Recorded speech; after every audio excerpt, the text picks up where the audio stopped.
Hai, welcome to Art Talkers. Kali ini kita masuk ke cerita yang ringan dulu ya. Biasanya berat dan mencekam ngeri. Kali ini kita ke negara Mauritius dengan kisah yang cukup lembut dan menyenangkan, di mana pada tahun 1999 ada seorang gadis yang berusia 16 tahun bernama Sana. Masih sekolah, hidupnya penuh dengan warna-warni kisah remaja, kayak Dylan dan Milea. Sana juga punya pacar di sekolah dan sering cubit-cubitan di belakang sekolah waktu jam istirahat. Sana gadis yang sangat lugu dan juga penyabar, seperti saya, lugu, polos seperti kertas putih. Walaupun hidup dalam kemiskinan, tapi Sana merasa hidupnya cukup bahagia. Namun bagi keluarga Sana, peribahasa hati senang walaupun tak punya uang cuma hoaks belaka. Butuh duit untuk bikin hati senang. Biar hati kamu tetap senang, saya mau ngenalin kamu nih kepada channelnya Kak Rikaro. Nih yang kemarin pada suka nanyain kasus dalam negeri maupun kasus yang lagi viral. Bisa dicek di channelnya Kak Rikaro yang paling update sama kasus dan juga misteri dari dalam negeri. Dari luar negeri juga ada. Apalagi kasus viral yang masih anget-angetnya dan jadi perbincangan semua netizen. Daripada gibah ke tetangga nanya sana-sini, mendingan ditonton semua video di channel Rikaro. Saya udah nonton semua videonya. Bahasanya mudah dicerna, pembahasannya seru-seru, dan ceritanya semua bikin nagih. Di-subscribe aja dulu, biar wawasan kamu juga bisa nambah luas. Saya udah tempelin linknya di bawah supaya kamu gampang langsung masuk ke channel Rikaro. Tapi habis nonton video ini, oke? Akhirnya keluarga Sana memutuskan untuk menyuruh Sana berhenti sekolah, putus dari pacarnya yang alay dan menikah dengan pria yang berusia 2 kali lipat dari Sana. Pria berusia 30 tahun bernama Ramanots Umatelegadu. Sebenarnya ibunya Sana yang bernama Alamar yang ngotot banget Sana harus menikah dengan Ramanots. Sana pertama kali ketemu dengan Ramanots saat dia berusia 16 tahun, saat ulang tahun.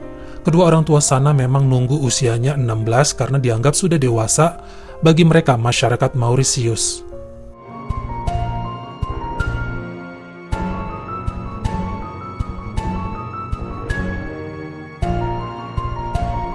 Ramanots bekerja di bidang kesehatan sebagai tenaga administrasi.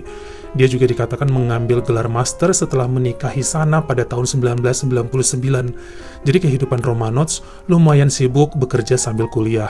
Dan yang pasti Ramanots orangnya sangat posesif dan keras.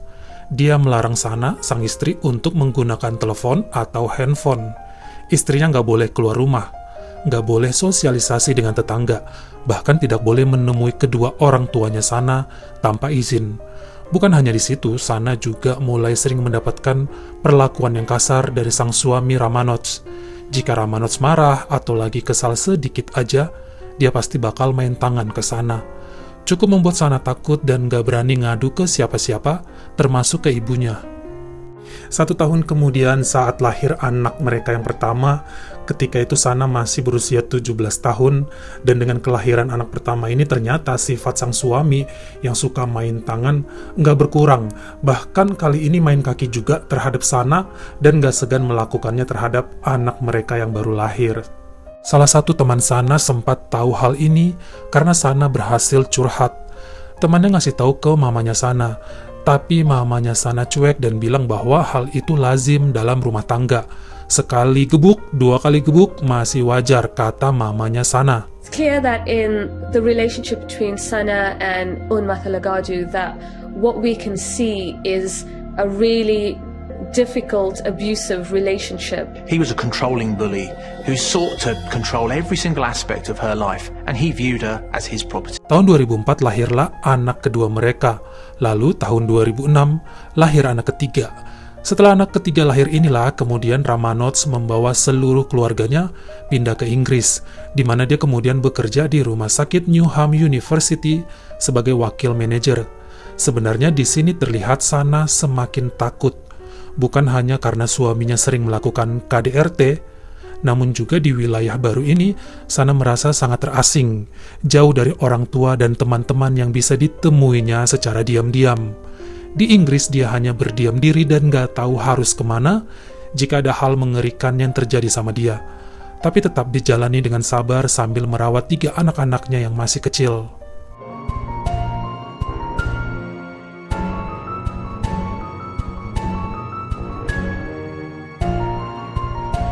Namanya juga Romanots ini emang udah jahat dari sananya ya. Jadi walaupun udah punya 3 anak dan pindah negara, sifat kasarnya terus mengalir dalam darah si Romanots. Bahkan dia semakin kayak setan dan suka memukuli keluarganya tanpa alasan yang jelas. Hanya kengerian yang selalu dirasakan Sana dan anak-anaknya jika sang ayah Romanots pulang kerja. Hidup dalam ketakutan dan memang selalu menerima perilaku buruk dari Romanots. Intinya KDRT tingkat dewa dan segala macam ancaman. Lawang sampai bonyok-bonyok si Sana, ya pasti sangat kasar ya perlakuan yang diterimanya.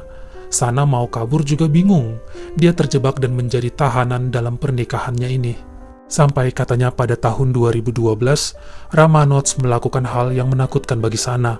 Romanots sering mengasah sebuah pisau sambil menatap wajah Sana dengan sangat bengis. Sana merasa bahwa suaminya itu orangnya kasar dan nekat. Suaminya tidak pernah bercanda dalam hal melukai dirinya.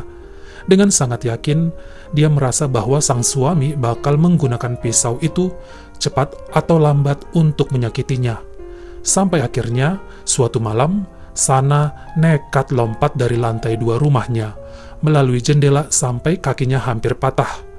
Namun dia kemudian kabur ke kantor polisi terdekat, melaporkan suaminya yang kasar tersebut. Sana broke her ankle jumping from an upstairs window, having felt in fear for her life after seeing the look in her husband's eyes as he looked at her sharpening knives.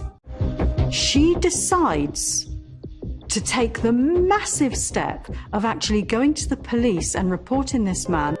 Disinilah akhirnya polisi bertindak cepat, melihat Sana terluka dan banyak memar di tubuhnya karena KDRT. Polisi langsung menangkap sang suami, Romanots. Polisi hanya menanyai beberapa pertanyaan dan Romanots pun segera dipenjara beberapa hari dan dibebaskan karena membayar jaminan dan wajib lapor selama 2 bulan setelahnya.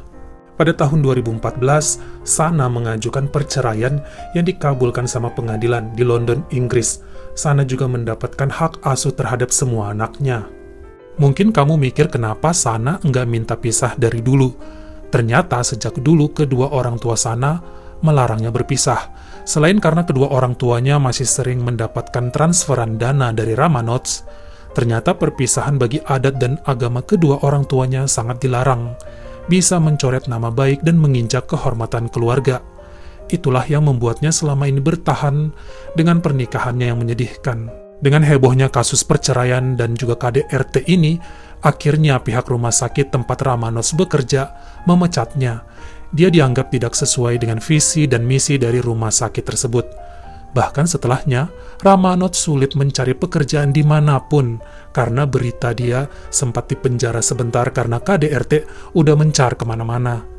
Romanots tak sanggup lagi membayar sewa rumahnya. Dia kelaparan dan mulai menjadi gelandangan. Hidupnya tak tentu dan sering kelaparan di jalanan. Sementara Sana kemudian bertemu dengan seorang pria yang baik hati di London. Pria tersebut bernama Imtiaz Muhammad, yang aslinya berasal dari Pakistan. Saling jatuh cinta dan mereka pun menikah. Sana kemudian mengganti namanya menjadi Devi Muhammad untuk melupakan masa lalunya. Apalagi kedua orang tua Sana sudah memusuhinya karena cerai sama Romanots. Maka Sana ingin hidup sebagai orang baru yang dilahirkan kembali. Kita sebut dia sekarang sebagai Devi Muhammad. Saya udah bilang kan ceritanya ringan dan happy ending. Bagi yang udah terpuaskan boleh berhenti sampai sini. Tapi buat yang masih penasaran sama kisah selanjutnya, persiapkan nyali Anda.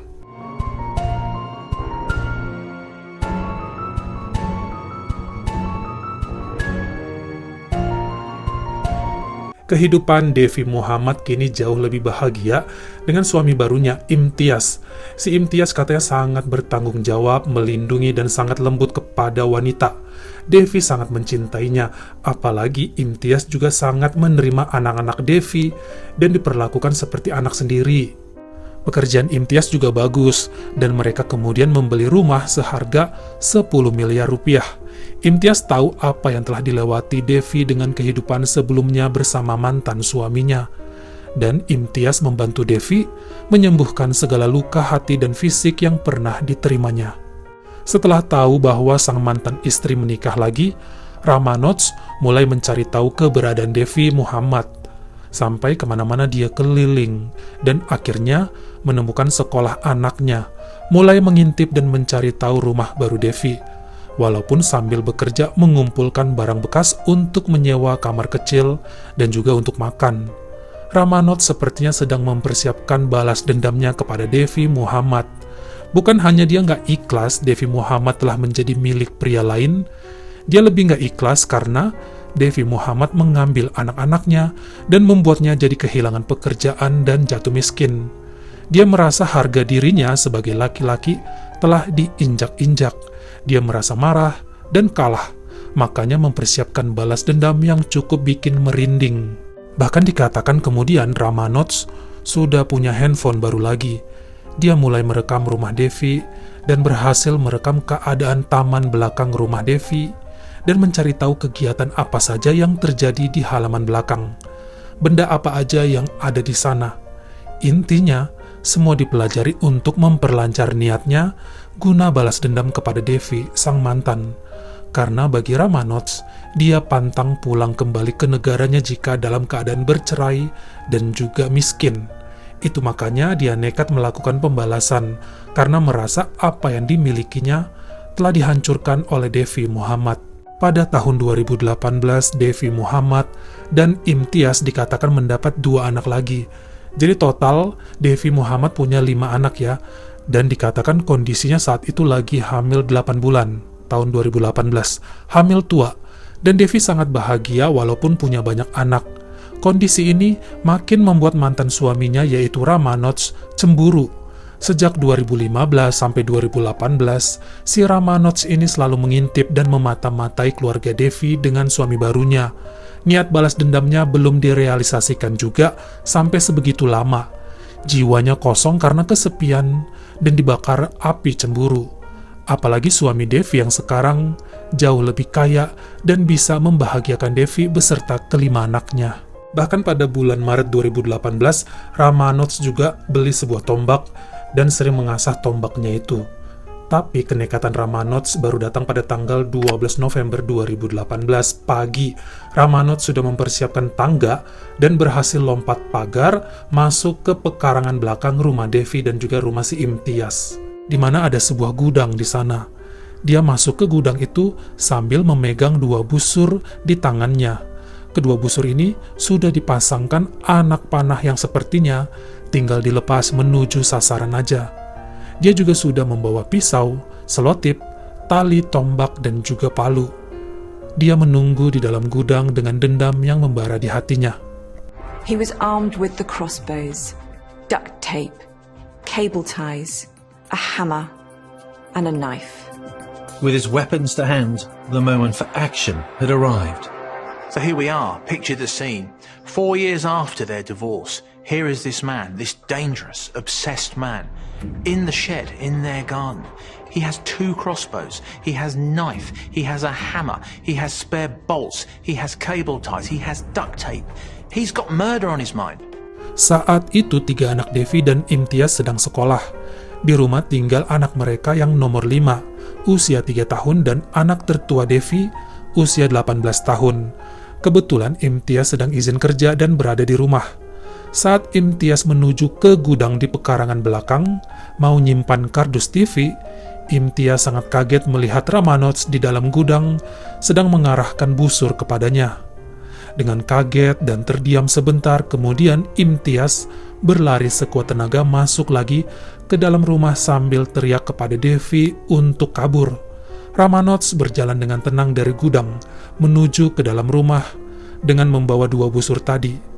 Imtiaz segera menggendong anak yang umur 3 tahun, membawa ke salah satu kamar bersama anak tertua Devi yang usia 18 tahun. Mereka menelepon polisi dari dalam kamar itu. Sementara Devi Muhammad yang hamil 8 bulan kebingungan dan berlari ke lantai 2 rumah dengan susah payah. Tapi nampaknya Ramanoj sudah melihat Devi dan mengejarnya ke atas. Devi terjatuh, dan dengan tenangnya Ramanoj tidak menunggu lama, mengarahkan busurnya ke arah perut Devi, yang kelihatannya busur tersebut malah mengenai dada Devi sampai tembus. Anak tertua Devi yang juga anak Ramanots yang berusia 18 tahun tadi, naik ke lantai 2 dan langsung menarik busur yang satu lagi, melawan ayah kandungnya tersebut. Lalu Ramanots turun ke bawah, menuju ke pekarangan belakang, duduk di rumput dengan tenang sambil menunggu polisi datang. Dia memang berniat menyerahkan diri karena udah puas merasa dendamnya terbayarkan kepada Devi Muhammad. Pertanyaannya, sang suami Imtiaz kemana ya? Pasti lagi ngumpet. Polisi datang dan Ramanots tidak ada perlawanan. Dia pasrah untuk ditahan. Devi Muhammad meninggal dunia beberapa saat setelah tiba di rumah sakit. Ramanots ditangkap polisi dan menyatakan dia tidak sengaja melepas busur kepada mantan istrinya itu.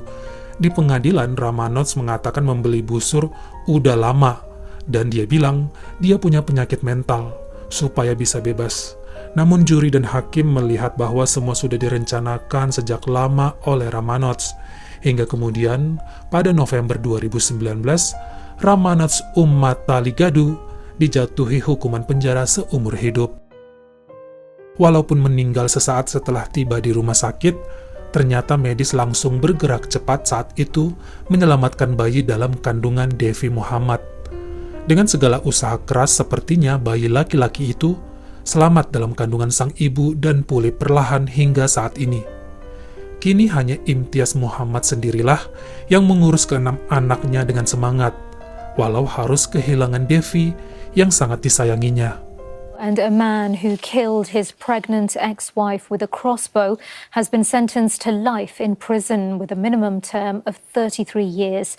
Ramanaj Unmathaligadu burst into the home of Sana Muhammad in November last year and fired an arrow into her stomach as she tried to flee. She died of her injuries, but her son was delivered by caesarean section and miraculously survived. Bagaimana menurut kamu tentang kasus ringan kita kali ini? Bosen kan kalau misalnya kasusnya ngeri terus? Kamu komen di bawah. Kalau kamu suka sama video ini, jangan lupa klik like dan juga tombol share-nya. Buat yang baru pertama kali mampir atau udah sering mampir tapi belum berlangganan, jangan lupa klik dulu tombol subscribe.